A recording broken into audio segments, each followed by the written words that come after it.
The plan looked perfect on paper. Formations aligned. Arrows pointed forward.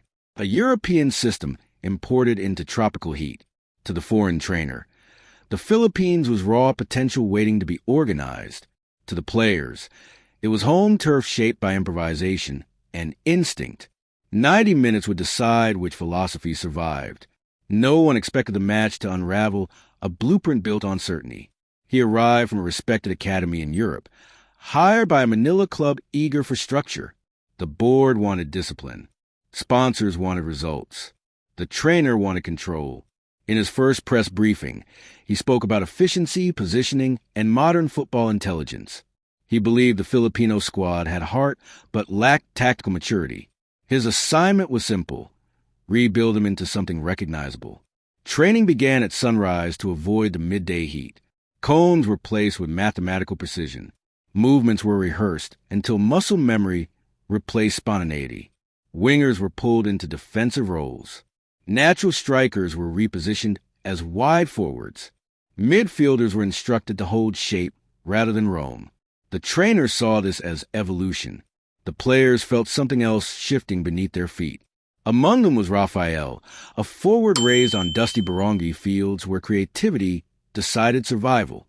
He had earned his place through relentless runs and fearless shots. Now he was told to track back, to pass early, to wait for cues. He listened respectfully. Filipinos are taught to respect authority. But inside, he wondered whether discipline could replace instinct. The trainer reviewed data every evening. Passing networks, heat maps, defensive transitions.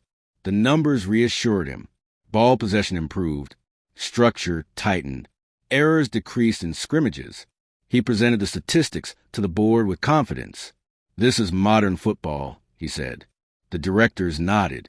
They trusted European systems. It felt safer than relying on emotion. Yet in the locker room, silence replaced the usual laughter. Players who once improvised began glancing toward the sideline before making decisions. Movements became cautious. Confidence turned mechanical. No one openly challenged the trainer. Instead, they adjusted quietly. In Filipino culture, confrontation is often restrained. Dissent rarely arrives loudly. It gathers in small, unspoken doubts. Match day approached against a rival club known for speed and aggressive pressing. The trainer insisted the new positions would neutralize their threats.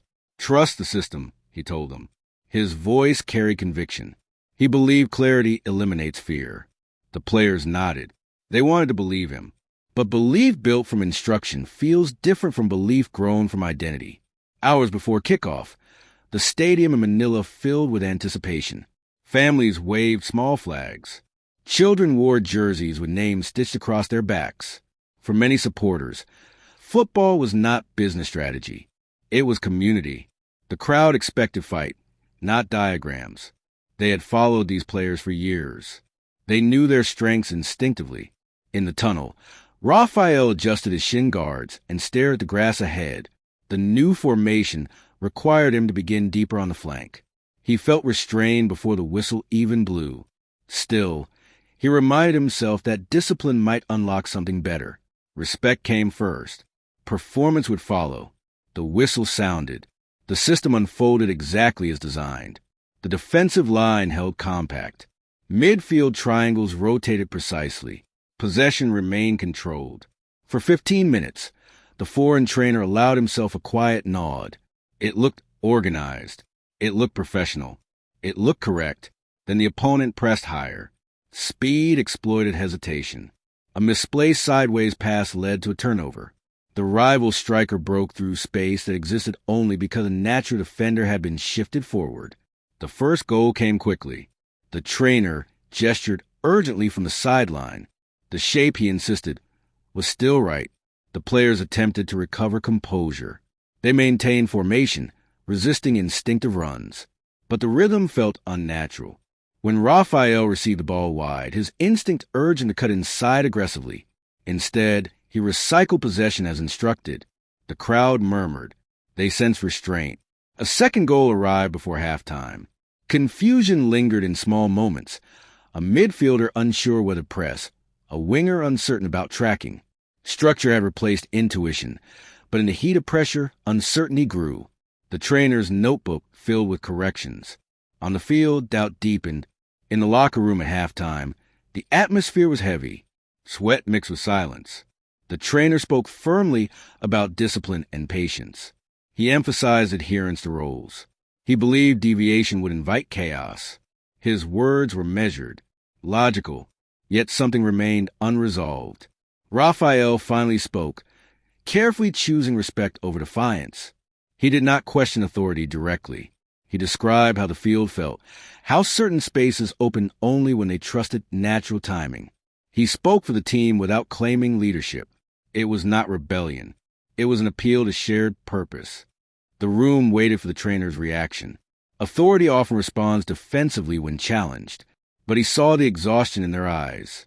He recognized that numbers had not captured spirit. For the first time, uncertainty touched his certainty. He asked a quiet question, "What would you change?" The answer was simple. Return Raphael to central attack. Allow midfielders to rotate fluidly. Trust a defender who had played that position his entire life. Keep some structure, but loosen control. It was not rejection of strategy. It was integration of identity. The trainer hesitated.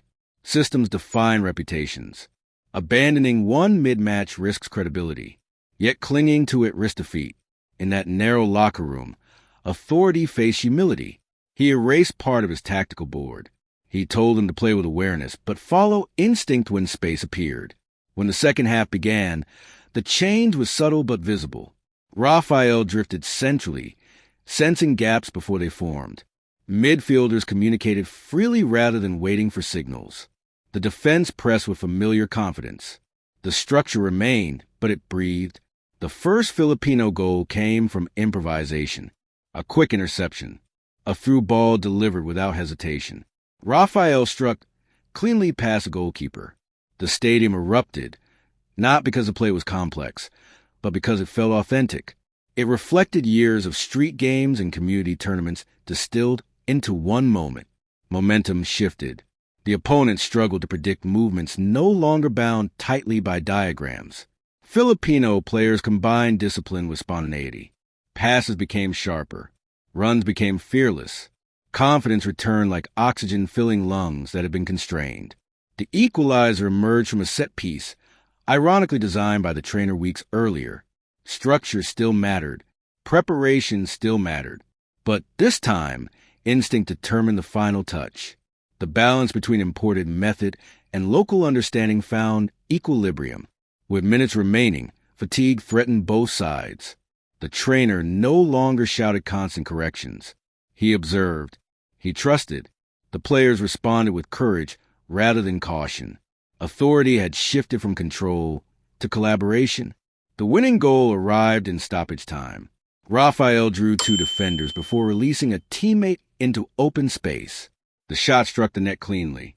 The crowd's roar carried relief and pride. It was not merely a comeback. It was affirmation.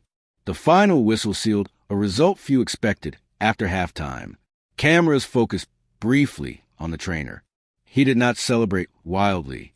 Instead, he looked toward his players with something new in his expression, understanding. In the post-match interview, reporters asked about the tactical adjustment. He acknowledged the players' awareness. He admitted that football in the Philippines carried rhythms data could not immediately measure. His voice lacked arrogance. It carried respect. For the players, victory felt deeper than 3 points. It validated years of development shaped by local conditions. It proved that identity was not weakness. Discipline enhanced them, but only when it did not erase who they were. In subsequent training sessions, cones still lined the field. Diagrams still appeared, but discussions replaced commands. The trainer listened more closely. The squad spoke more confidently. Authority had not disappeared. It had evolved. Word of the comeback spread beyond the league. Young athletes across the Philippines saw a message in that match. Foreign expertise can sharpen skill, but Filipino humanity, intuition, and resilience complete the picture. The plan had looked perfect on paper. Yet paper cannot account for pride, memory, or instinct shaped by culture. One match broke the rigidity of a system and revealed something stronger. when authority listens and identity endures, football becomes more than strategy. It becomes a quiet victory of understanding, written not in diagrams but in trust.